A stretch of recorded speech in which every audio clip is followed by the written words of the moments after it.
Best Bets show hosted by BetRivers. I'm Kai McEwen. We are the three-man weave here to take you through another awesome slate of college basketball. And fellas, I think this might be our first Sunday show of all time. If not, it's one of our very few. Matthew. We did one, Kai. We did one. During the March Madness. It was at 7 a.m. from Vegas. How could I forget? How could I forget, Jim? Matt Cox, you're still in Hawaii. You got that lay working for you. It looks great. Takeaways from yesterday. How's Hawaii? Hawaii's great. It's early, but weather phenomenal. And this is just an ode to the gambling, the basketball gods that we do a show on the Sabbath. So I think it's only fitting, and I think they should reward us with some winners, hopefully, if everything pans out properly. Kai, takeaways from yesterday, I think going into today as well and into the Turkey week, the MTEs are weird. Excuse me. They are. A lot of volatility, in-game swings.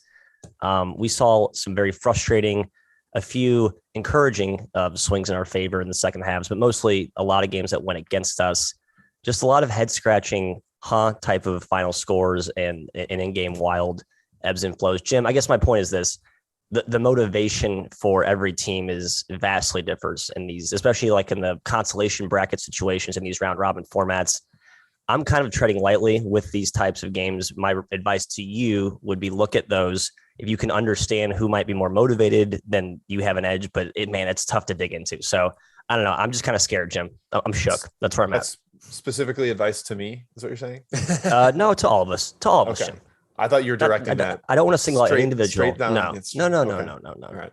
Would never do that. I say go nuts on MTEs. don't be careful. No, my takeaway, guys, it's kind of been brought up before, but the A10 stinks. It stunk yesterday. Richmond couldn't get it done at Drake. VCU lost another bye game to Chattanooga. Dayton lost its third straight bye game. Rhode Island lost to Tulsa. St. Joe's got run out at home by Monmouth. It's just a bad league. It really might be a one-bid league. Unfortunately, George Mason had the loss to James Madison after their big win against Maryland.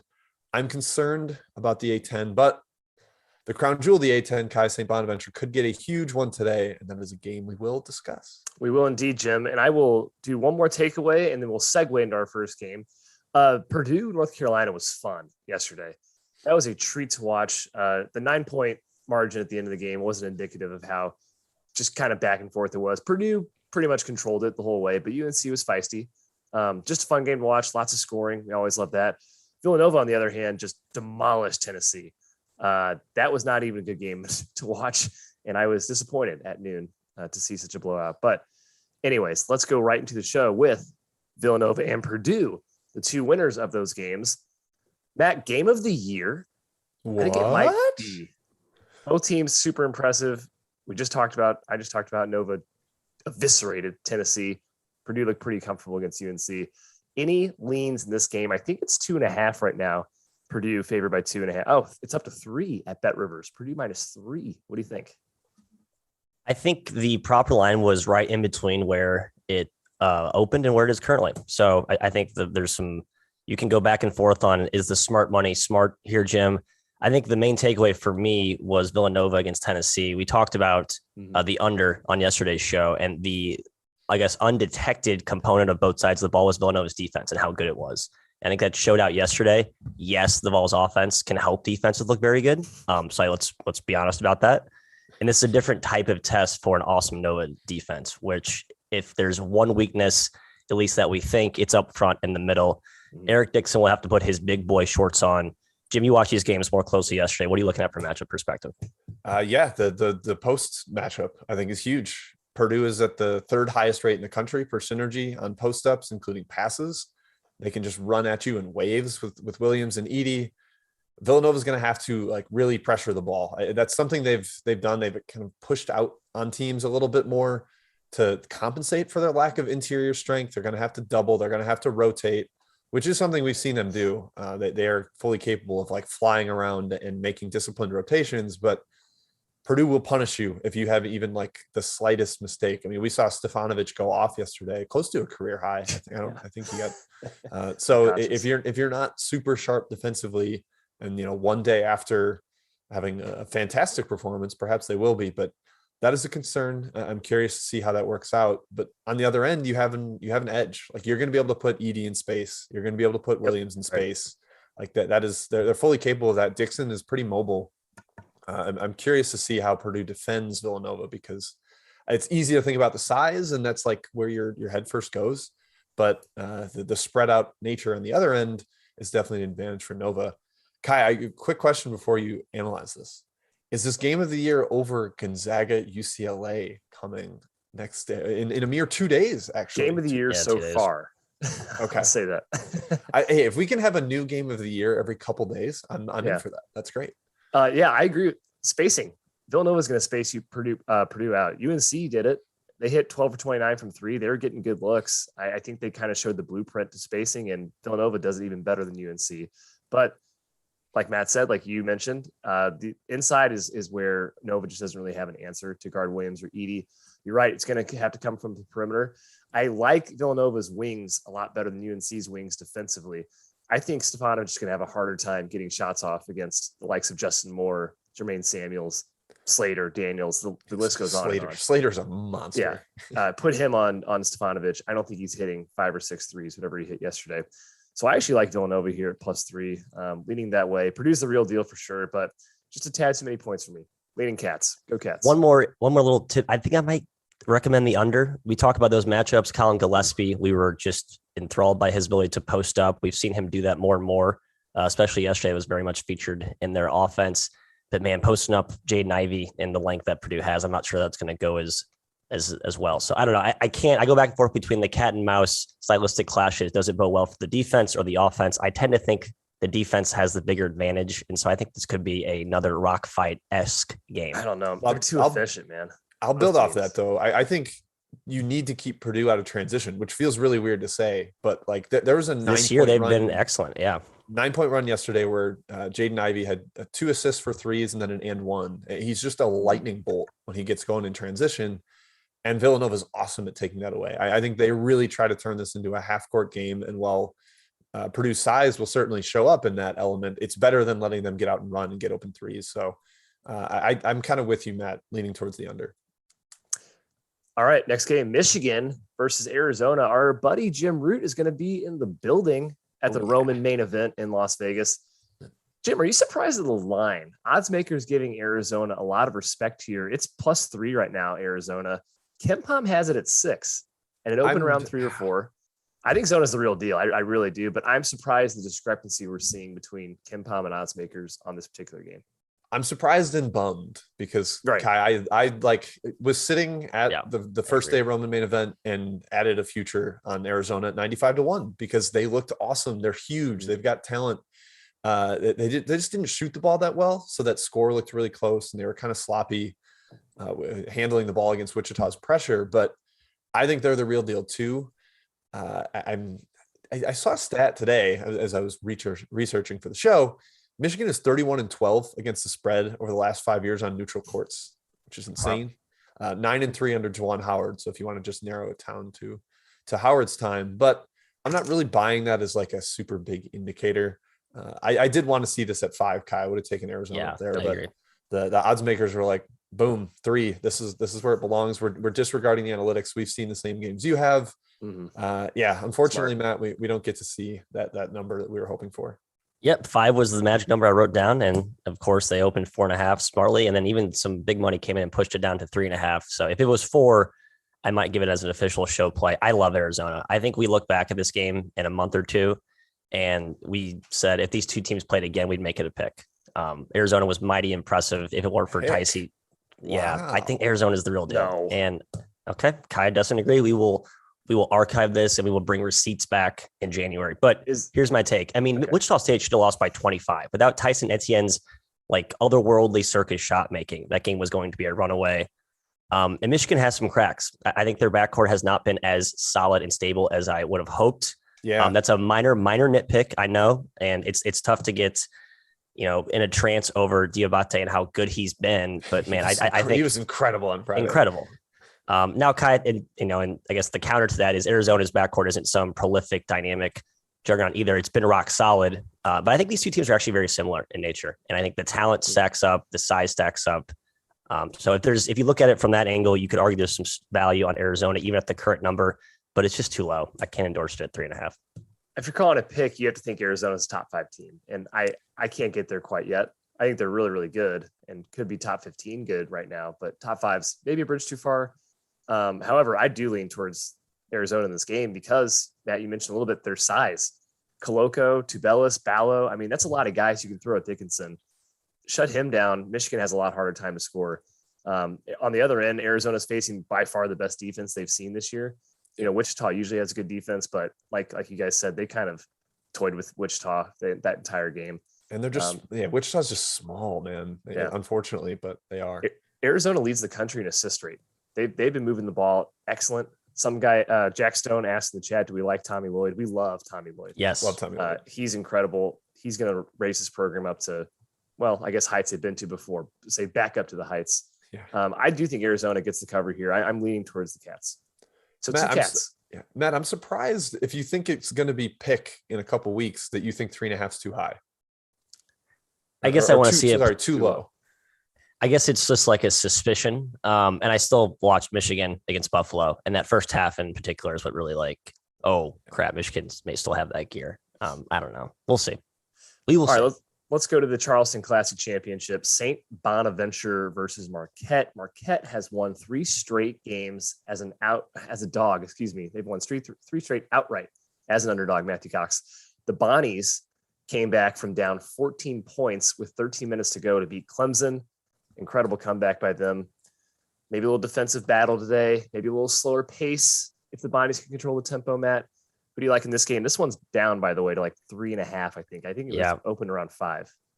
Open 5 down to 3.5. Surprised the total's actually been bet up a little bit. 136.5 up to 137.5. This screams a rock fight. I know Marquette's been playing faster, but St. Bonaventure, it's sort of like Virginia. I think the really slow, methodical teams will always have the pace in their favor. And I don't think Marquette is any sort of, their offensive identity is still a work in progress. I think they're more of a pace taker as opposed to a pacemaker, as we like to say. So from a total perspective, I like the under here. I think both defenses shape up to stop the other one. Jim, I guess the key question is, Oshuni, he's been banged up. I think he looked pretty good last game. But their backup's been just as good, whose name I won't pronounce because I'll butcher it yet again. But I think that you got this. Cool about it. No, I don't. It's too early. You can text me at 7:30 a.m. local time, and I'll try and get it right, but not at this current hour. Anyway, I lean under. No side take. What are your thoughts? I kind of lean under as well because St. Bonaventure's guards don't turn the ball over, and that's really how Marquette has thrived. The pressure's been crazy. We saw them just destroy Andre Curbello's life against Illinois. He had 7 turnovers in that one. But the Bonnies are, I think, top 15 in turnover rate this year. They've got seniors all over that backcourt. They can take care of the ball, slow things down, dictate the pace, like you said. Kai, I'm glad you mentioned that Marquette won 3 straight as an outright dog because I was saying this year, I think Marquette's going to be a good underdog, and man, they have proved it. But unfortunately, the market and odds makers have caught on. I thought this number opened right about where it should be, and then coming down hasn't really surprised me either, given Marquette's performances lately. Right. And St. Bonaventure is 0-4 against the number first half. They have come out slow in every single game so far this year. Shouts to Space Ace and the Mob Gym, exactly. Encouraging a Marquette first half. I think that makes a ton of sense. I agree. Yeah, my only concern with that is that maybe this is the one where the Bonnies are finally focused. I think playing 2 MAC teams at home, they were a little sleepy. Right. Disappointing though in the tournament. I would have expected to see a better first half performance against Clemson, especially. Mm-hmm. So I sort of buy that Marquette first half just because we haven't seen it yet from the Bonnies. It's been a little bizarre. Matt, I like your pace taker point on Marquette. I wrote down, I think they'll oblige the Bonnies pace. I think they'll let St. Bonaventure set it. And you're right, Jim, the pressure is what really got Illinois. Their 1-2-2 pressure, full court press. It's not going to bother St. Bonaventure too much with their experienced guards with Lofton. Marquette's also been white hot from 3 the last 2 games. You could argue Ole Miss outplayed them in that game, and Marquette was just balls hot. So that could regress here. And if it does, I think the Bonnies can get a pretty easy win here. Yeah, they were down late in both the Ole Miss and West Virginia game. Well, not late, but they had to kind of have a second half surge. Yeah, -3 right now at BetRivers with a little juice. I lean towards the Bonnies at -3. One more note in this game. I almost missed that Greg Elliott debuted against West Virginia. Only played 12 minutes off the bench. I've sort of thought of him as a really key X factor on the perimeter. Maybe we see him play more. Maybe we see him make shots. He's a good defender. Just a guy who might kind of pop out of nowhere and make a little splash in this one. I kind of forgot about him. I know. A lot of players in this landscape of 358 teams, so it's easy to do. Next game, Myrtle Beach Invitational Championship, Utah State versus Oklahoma. OU hasn't really played anyone. They barely beat East Carolina, who might be decent. I can't decide on them. And then I hope not. After Utah State's loss to UC Davis, they have wins over Richmond, Penn, and absolutely killed New Mexico State, which was super impressive, especially coming off the double overtime win against Penn. Two defensive squads here, Matt. Again, can you guard Justin Bean? Can you keep him off the glass? No one can. He's unguardable. Unguardable. He's on a rocket ship to a Hall of Fame career. Nothing is stopping the Dean Bean. Kai, I'm throwing it right back to you. I think you have some skin in this game. So here's my 2 cents. I've been very impressed with Oklahoma as well, though. I worry that Utah State's value may be too inflated given some of these early blowouts. We'll talk about maybe some of the mid-majors later, but we've seen like teams like Longwood, for example, teams that just completely run roughshod over teams. Those are prone to getting overinflated in the analytic markets, which thus in turn drive the betting markets. That's my concern with this price. But what are you looking at here? Utah State's my best bet. I'll spoil it. Oh, there it is. Plus 4.5 right now. I would have liked 5, but that's what BetRivers is at right now, 4.5. My one concern, guys, and Jim, everyone underestimates Rylan Jones because he looks like he's 10 years old. Yep. Him going against Gibson, Harkless, Goldwire, that seems like an uphill battle to me. That seems advantage Oklahoma on that end. So I'm worried about that. I do think Utah State's defense, though, can slow down OU's suspect offense. They do lead the country in 2-point field goal percentage. I think that's more of a consequence of who they played versus who they actually are. You can go to like that opponent tracker on KenPom and see like their opponent 2-point percentage defenses are bad. Their block rates are all tiny. Yeah, which is why Oklahoma has had the least shots blocked in the country, or second fewest. These two teams are really similar. It's like a mid-major coach who got some huge wins in March, taking over a bigger program for the first time. They both got like really versatile bigs that can go inside out, which negates an advantage that both of them usually have. So I sort of lean towards the under as well. Both really like solid executing teams, but you guys mentioned Justin Bean on the offensive glass. Well, Oklahoma is 4th nationally in defensive rebound rate. So if anyone can keep him off the glass, hopefully it will be the rock solid Coach Sooners. No bet for me here though. Good luck, Kai. Thanks, Jim. Yeah. Chat Bob, Matt, I think you got it, man. I do. We got 3, unless I missed one, but a 2 for special from our guy Space Ace, asking about, of course, my beloved SIU Edwardsville Cougars, who got it done in emphatic fashion yesterday. Thank you, Rayshawn Taylor, for your emphatic onions. Jim, you watched it. I didn't see it, but I'm envisioning just some crazy Kobe-esque fadeaway 3 to win it. Well, let me just briefly contextualize it, because Youngstown had the ball with like 3 seconds left and then just turned it over with 2 seconds left. I think it might have been over and back. And so SIU got the ball tied and then just hit a 30-footer. It was ridiculous. Yeah. Well, overtime's ever fun for underdog backers. So we like when that, concludes in the 40-minute regulation time. I like SIUE. I think it's pretty predictable for me at this point. I've been playing whack-a-mole all year, Kai, with St. Thomas. When I think they're a D3 team and they're terrible, they come out as against Youngstown and they make 18 threes and they grab 10 offensive rebounds. And I'm just like, I don't understand. But I think SIU is the better team. They're the more athletic team. They're a little bit banged up, but I think their athleticism overwhelms the St. Tommies. I mean, St. Thomas has covered 4 straight games. Like that Chicago State loss really threw my rating off. There's a chance that's the most confusing result of this. Like when we look back at it. I agree. I'm leaning SIU. Their defense is terrible. Like, look at the numbers. It's actually terrible. They just make shots and they actually the second worst in the country. Yeah. I don't think I have a good enough rating on St. Thomas yet. They were my best bet on opening day against Chicago State. And so then they lost that game. So they must be terrible. And I haven't figured them out yet. There's no historical range to go off of. I can't figure out the Tommies. It feels like we're trying to line like Bob Jones every time they play. It's like I don't really know. Hey, what Chaminade's on the main board tomorrow, so the we Silver got Swords. to figure this out. Yeah, we got to add them to the outline for sure. Okay, other one from Space Ace, Princeton, Oregon State. Jim, going to you. I think you have a take on this one. A take you're probably not proud of. I actually looked at taking the Beavers, the beloved Beavers, who I was fading early in the season. The line, I believe, sitting at 5-6 currently. I think I bet up 5.5. Okay, I think some early money pushed it up to 5.5 from 5. Tough spot for Princeton. Got to play cross country, and they're facing Oregon State, who's just lost 3 in a row. I got to think Oregon State is hyper motivated, but if you're not a good team, Jim, what does that really help you?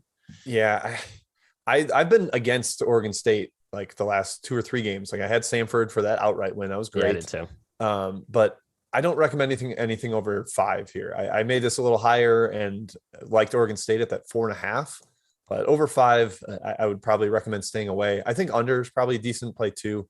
Oregon State, very defensive squad, a little bit offensive challenge, and Princeton has that big travel, like you said. I think that will give them some issues, as will the athletic size of Oregon State. So at current numbers, I probably would say under, but stay away from the Beavers.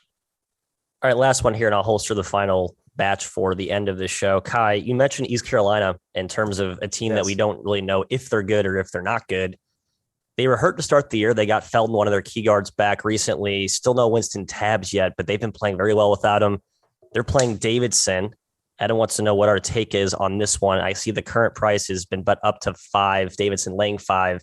This is a neutral site game at the Myrtle Beach Invitational. What are you looking at here? Yeah, so like I said, East Carolina seems like they've been doing well. So I'm looking at results. Okay, they didn't cover against South Carolina State. Doesn't look good. They beat Canisius by 12. I don't think Canisius is that good. Western Carolina, they won by a lot. I don't think Western Carolina is very good. They hung with Oklahoma. Okay, that's a really good result right there. Yeah, that's a good result. And they just killed Old Dominion, who is in shambles right now without Jones on the sidelines. So it's very hard to nail just how good ECU is. And I think Davidson's very good. Even though they've struggled the last couple of games, but at -5, I'm leaning towards the Cats. I would agree. Yeah, I like Davidson at 5. I think they out execute and take care of business here. No Winston Tabbs yet for East Carolina. He has not debuted, and has not been announced why. But I think they need him to hit their ceiling. Davidson can just execute, like I said, against them. Love Winston Tabbs. I think he's like one of my favorite players in the country, irrationally, for like the last 4 years. So I'm sure I'll be betting on. I'll bet on ECU every game when he's back, but he's not. I don't think yet. So I'm with the boys on this one. Davidson, Kai, back to you. All right, let's go down the rundown. Tennessee, North Carolina, the consolation prize for yesterday's. Yeah, for the record, I put this below the first chat mob break because it's not a championship game. You got not a championship. Still a really good game. I was shocked how thoroughly Tennessee was dominated by Villanova.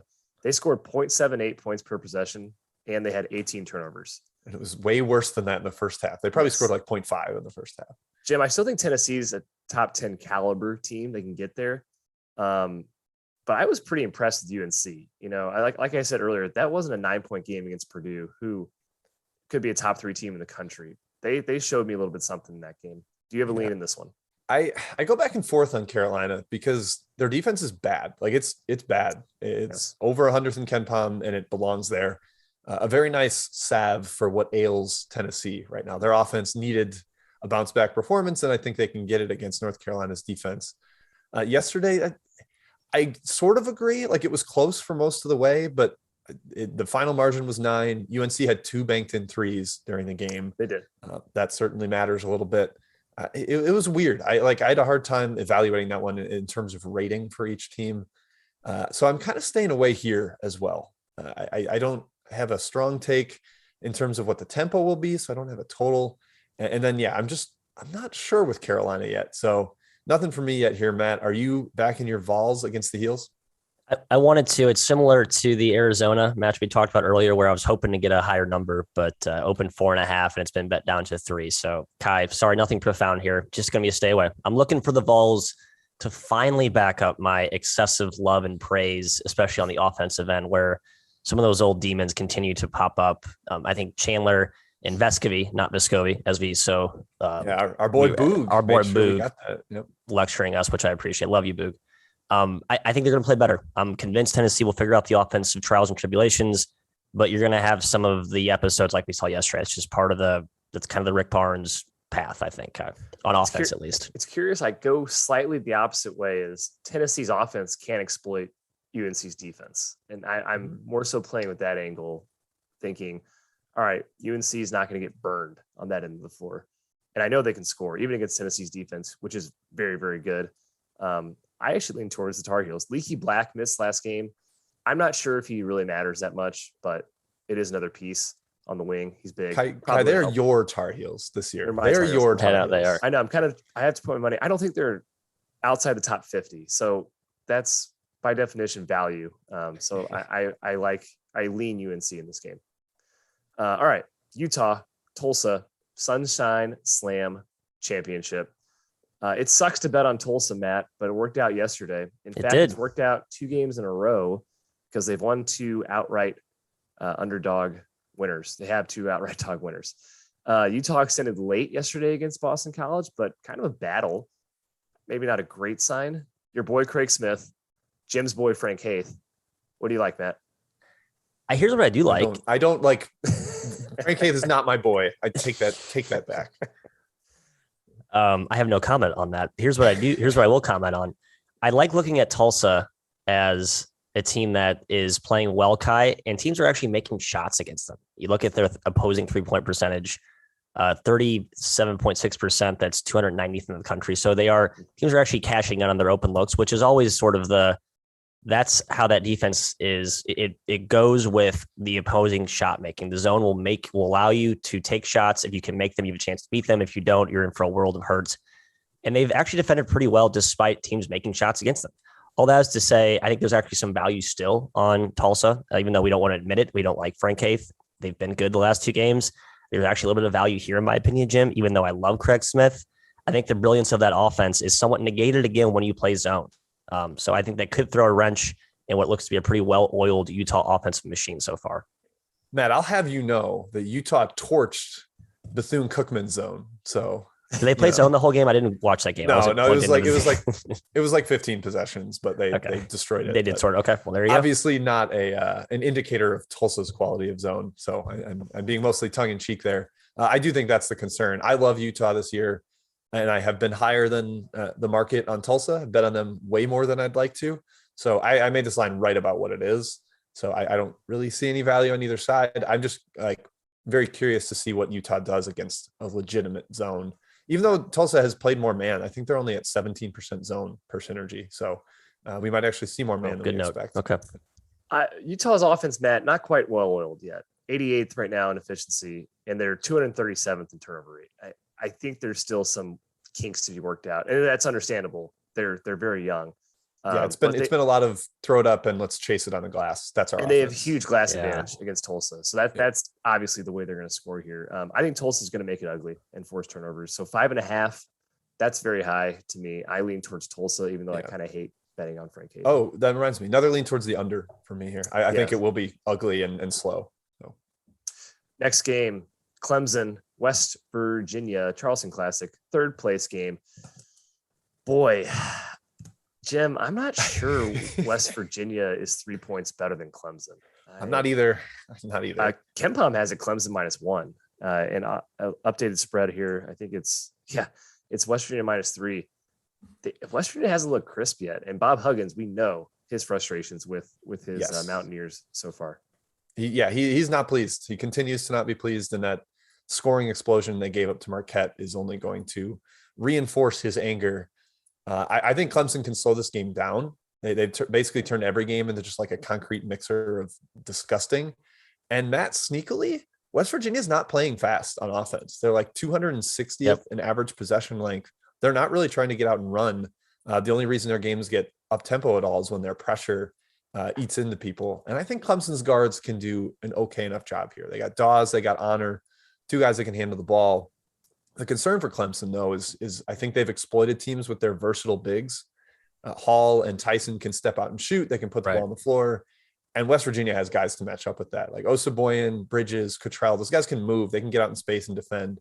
I think that takes away a key advantage for Clemson. So yet again, I sort of lean towards the under. I think this game's slow and a little bit inefficient in the half court. Matt, do you see it the same way, or are you back on your Mountaineers boys? Yeah, I mean, I'll always find a reason to rationalize betting on West Virginia. Here's my feeble attempt to do so in this spot. Unlike Marquette, a team that is sort of looking in the mirror, right? Like for like, physical, athletic, tough, big. Clemson, that's been their MO in the past, but this year, as you mentioned, it's more about skill and finesse and the way they can shoot it. And so I think West Virginia really has a path to dominate them up front, to kind of impose their will, their physical advantage. So I think it actually plays well for the years today. I'm not going to lay at the current price, Kai. At the early money, hit it up from 1.5 to I think 3.5, 4. 3 currently. 3. I think 3 is maybe worth a small taste, but no big bet for me there. But I do like the years. I do. I don't think they're 3 points better on a neutral right now. So Bonnie is closed like 2.5, 3 Yeah. against the same Clemson team. Matt, you're thinking West Virginia is still a little bit better than Bonaventure? I do by a smidge. Yes. That could come back to haunt me like in 2 months, back to my earlier point about relooking at spreads 2 months in hindsight. But right now I'm holding on to that. Yeah. I think West Virginia is still better than St. Bonaventure. Do you think Cottrell and Gabo can defend in space? Because I think Gabo definitely can. Gabo can guard too. Everybody. Right. Yeah. Gabo can guard. Been awesome this year. He's incredible. I can't. He's like one of the most improved people I've watched. Like last year, I was like, kind of a project big, not that's fluid. And now he's like smoothly stepping out and hitting trail threes and stuff. Like he's been great. And these are former, I think, top 100 recruits, right? Hall and Tyson both. So it's not like some fluky walk-ons that have just come out of nowhere. They've just been slow to develop and or stuck behind the log jam of forwards that Brownell's had. So we shouldn't be, I guess, overly shocked by this Clemson development. Clemson's 6th in the country in 3-point percentage. Might come down, might regress. So there's a point in West Virginia's side. All right, last game on the rundown. Colorado State at Creighton, versus Creighton. Paradise Jam semifinal. Both teams toughest tests by far here. Not a truly tough slate for either one. Oh, come on. At Nebraska, Kai? At Nebraska. Creighton was impressive against Brown. Hand up. I was on Brown that game. I was surprised. Loser. Colorado State almost lost to Bradley, which isn't great, Matt. No, Bradley's awesome. Bradley's legit. No, they're not. Colorado State just still has the tendency of just not scoring for stretches. And I thought that was going to be solved this year, but clearly it hasn't been completely solved yet. They had a big drought against Bradley. So Matt, do you like a side in this game? I'll find a spread for you as you start talking. I think it's 3.5. 3. Okay. Number sharp, felt low to just for gut, given how we've seen Creighton play, for the exception of the Brown effort and I guess the Nebraska effort. It's like you've seen Clemson. So Creighton starts off slow. They're starting to turn it on late.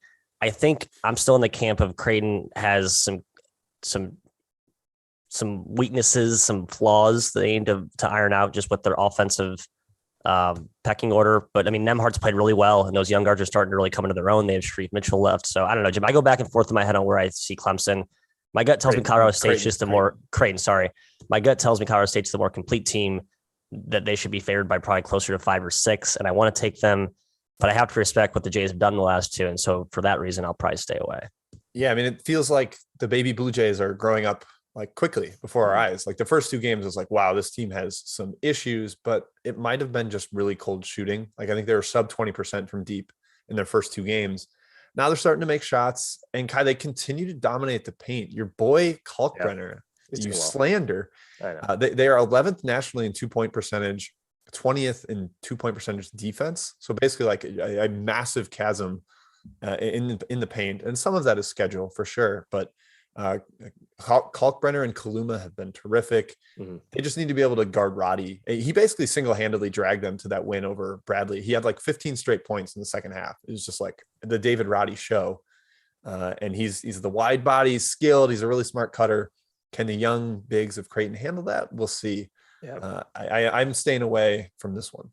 A little worried about Roddy, Jim. Oh, sorry, Kai. Only 1 day of rest. I know he had back spasm early in the year, and I'm not a back spasms guru, but I believe rest and recovery is what you need to make sure that, to quell that pain. So a little concerned that maybe Roddy is not on a pitch count, but maybe not at his 100% effectiveness today. Just a hunch. And he is that important to this team. So it's worth noting. I just think their front court's so much stronger than Creighton's right now. It is. It's deeper, way deeper. As tall, but they're stronger, I think. Creighton's D's been really good. That's been kind of their factor, their main success factor this year. Big age difference, though. Colorado State, obviously very experienced, a lot of continuity. Creighton's still one of the best teams in the country. So maybe that shows through in a big game like this. I lean towards Colorado State. I'm gonna hindsight the heck out of this. If Colorado State wins by 10, be like, why didn't I see that with the continuity and the yeah, for sure. All right, Matt, chat mob before we remind the folks of our best bets and reveal some of our best bets. Oh, sorry, I'm having a spam call come through my earwaves. That's not good. No one wants to hear that. We actually have no other requests in terms of games. The only one we did will be hit in the best bet section. Fair enough. I saw a couple other just I'm general. so proud of you for very nice. Decoding that. I figured you'd just say the game and not realize that it was best bet. Look at you. No, Maui Matt's a new Matt. It's a new era. I had Graham Haynes asking about the over-under splits on the MTEs. On the onside of the show, I talked about the dynamic of these neutral site MTEs and the weird motivation thing that's given me the spooks a little bit. From a total perspective, I think historically it has leaned unders, earlier starts, neutral sites, lack of familiarity with the gym, the short rest turnaround. But last season, actually, I think almost trended toward the over in many cases. I don't know, Jim. I sort of think that the legs and wear and tear can actually hurt defense more than it can offense. So all that is to say, I have no idea.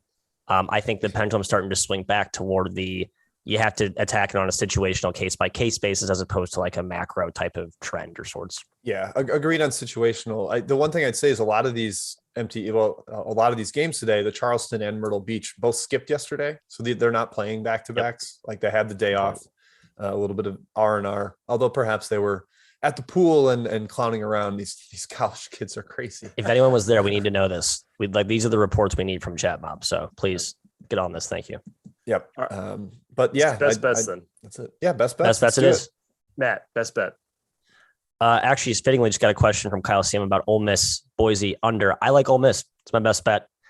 I made this line a little bit higher than it is. I think Ole Miss should be favored by a field goal or somewhere in that neighborhood. Open-ended pick. It got bet up to -1.5. It's more about a matchup lean for me. Boise State, I think they're at their best when they can attack man defense, those slashers, those athletes on the wings. I think Kermit can he's got some tricks up his sleeve defensively. I think that thwarts Boise's offense. Just a good spot for the Kermit's gym, who we continue to be stubbornly fans of. So I like the Rebs today. Yeah, I guess the point guard situation is still a bit of an unsettled question for Ole Miss, but I think you're absolutely spot on about how Boise is downhill driving, and against zones that's not really an option, especially Makes the way you think, pass, execute. Right, that's not. It's not the same zone, so you don't get used to it. Like it morphs, it changes. He'll go 1-3-1, he'll go 2-3 at times. So I totally buy that. The other question in the chat mob was from Jamie Rush about Old Dominion and Penn. That will be my best bet. I am taking the Quakers. Penn +1.5 was what I saw last. Old Dominion's been terrible in this event. Like they lost by 15 to East Carolina and something like 100 to Indiana State. Their coach hasn't been there. Jeff Jones had to stay home with a health scare, and it seems like that's affected them on the court a little bit. And I've just been pretty impressed with Penn so far this season, especially with Max Martz back in the lineup, the versatile wing. They faded in the second half against Davidson, but it was the second game after a double overtime game. So I think Penn wins outright. Old Dominion goes home with the 0-3 record and has to figure things out with their coach back home. Love it, Jim. Go Penn. Go Quakers. It has come down at BetRivers. I hate to tell you. What's that? Half plus half. That's fine. Pick them. Money line, whatever. They're winning. It's fine. Okay. Good stuff. All right. And mine was Utah State +4.5. Said earlier in the show. I'm not sure if it's moved since then. Thanks, guys, for coming out to our show. Field of 68, Best Bets. Subscribe to the YouTube channel, please, if you will. Hit the like button. Still want to get Matt in a grass skirt doing the hula. If we get 100 likes on one of our videos, we will. Yeah, like and subscribe. Come on, folks. I want to see Matt moving those hips. I do too. I'm in a tough spot here. I'm supposed to endorse this, but you can see the pickle I'm in here. So no further comment. We are back tomorrow, 12 Central, noon Central, to talk more games. We will see you then. Enjoy your